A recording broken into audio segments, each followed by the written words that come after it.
Hello and welcome to a new video in which I'll look to show you a spawner farm that I've created and that I've used in some of my Infdev Plus survival series. Here is a model of it, and the way it works is very simple. Basically you've got a big room with a funnel at the bottom where the mobs fall when they spawn, and they kind of just walk around until they decide to go to a lower level, as you saw over here, where when they are there they can go up because I've got some too high steps over here, so they can only stay at that level or go down, and they'll just keep going down until they get to the lowest point. The reason why I decided to build it this way is because it is simple, it's not too expensive, and it's somewhat expandable. Another reason is that water in Infdev Plus doesn't really push mobs. Now, if I just spawn in some zombies, you'll see that they aren't bothered by the water. If I jump in too, you'll see that I don't get pushed by it. Of course, I could use the fans, but I feel like that's kind of expensive, since it requires fuel and the fans are made out of iron. And building this farm is very simple, since it's very similar to the typical mob spawner farm design that you might use. So all you need to do is dig 4 blocks to the sides, 4 blocks up, and 7 blocks down. The first 4 blocks are so you got all of the mob spawning area, and the 3 blocks down are so that the mobs are away from the mob spawning area, since they'd come towards the mob cap otherwise. And then you need to do the funnel, kind of a staircase, which for a single spawner I kind of made this way.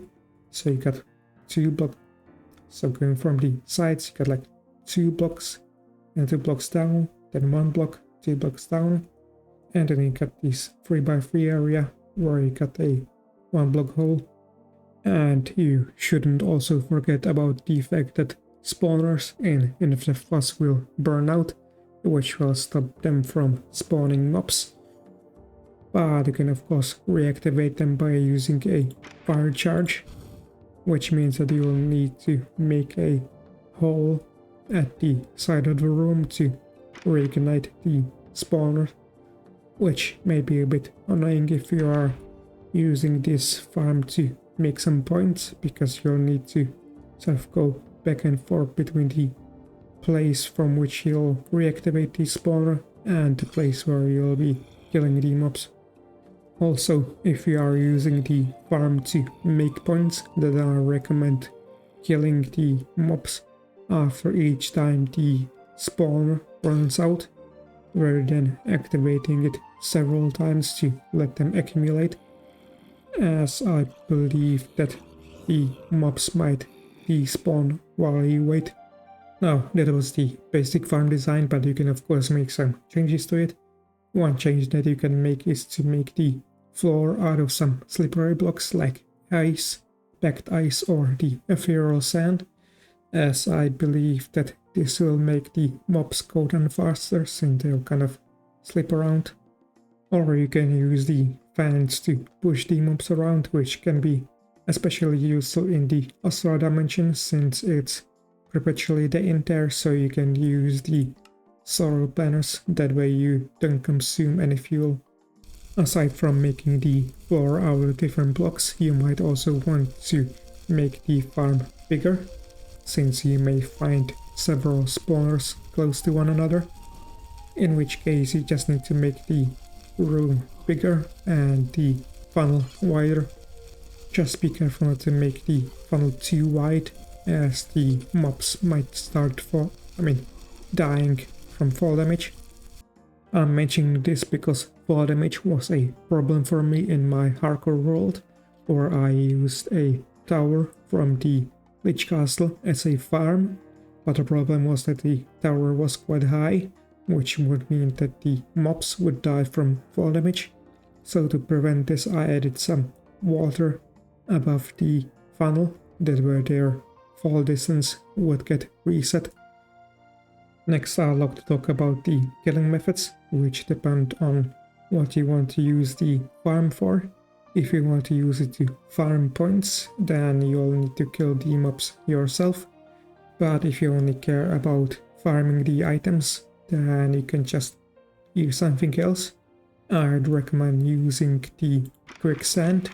So basically you place a supporting block, the quicksand above it, and a collector beneath it. That way the mobs suffocate inside the quicksand and their drops go into the collector.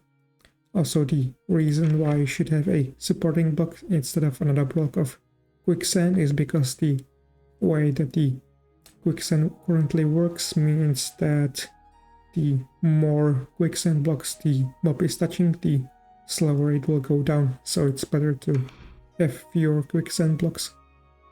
Now, the quicksand blocks is found inside deserts, but if you can't find any, then you can also use the powdered snow, which can be found inside the glacier biome or in the winter skylands biome. Now, of course, aside from the quicksand, I've also considered other killing methods, for example the wooden rose and magma, but I decided not to use them because you can't place collectors underneath them, so they would collect the items. Instead, you would need to push the items using sort of fans, but that's of course expensive. And I've also considered sort of crushing the mobs using pistons, but that's also expensive. Then there's the spiked dripstone, but the problem is that they don't sort of deal enough damage, and even if they did, the items might end up on the sort of dripstone itself. Then there's the void crystal, but I feel like that isn't good since it's, well, very late game, and it also kills mobs from quite a distance, which could be annoying when it comes to collecting the items. There's also, of course, fall damage, but I didn't use it since I wanted the farm to be more universal. And the problem is that some of the mobs that you can farm are immune to fall damage, but you can still use this, of course, if you want to. And next up, I'd like to talk about all of the mobs that this farm can be used on. I've tried to make it so that you could use it to farm all of the mobs whose spawners can be naturally found in your world. Of course, I wasn't successful in that, but I'd say I've gotten quite close. And to show which mobs can be farmed, I've spawned all of the mobs whose spawners can be found naturally. Now, the first row are the mobs on which the farm can be used without any problems, those being zombie, skeleton, stray, imp, blaze, mummy, lich, and pigman.